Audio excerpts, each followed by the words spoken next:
wowote ule. Wakati huo timu ya taifa ya Hungary ilikuwa na wakali kama Ferenc Puskás, Sándor Kocsis. Story za World Cup. Leo kwenye stories za World Cup tunarudi nyuma kabisa mwaka 1954 katika tukio ambalo lilipewa jina la Miracle of Bern. Bern ni mji ambao unapatikana huko Switzerland, ambapo mchezo wa fainali ya kombe la dunia mwaka 1954 ulipigwa katika mji huo.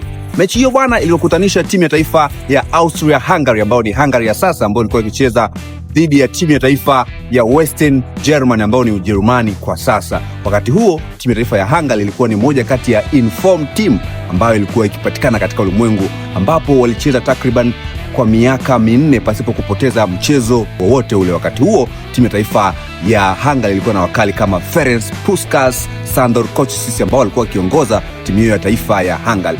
Bwana, katika mchezo wa fainali ya kombe la dunia mwaka huo, mwaka 1954, walikutana na Western Germany ambayo ilikuwa haina matumaini ya kutoa ubingwa wa kombe la dunia, huku Hungary ikitarajiwa na watu wengi kutoa ubingwa wa kombe la dunia kwa mwaka 1954.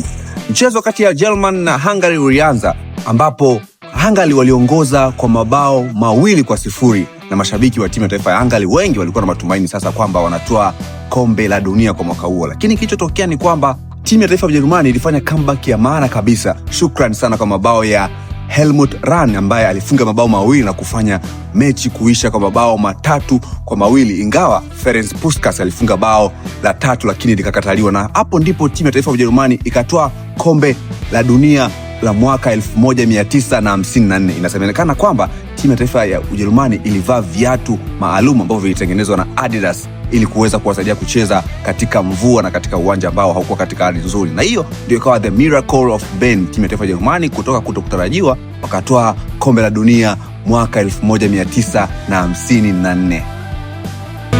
Story za World Cup.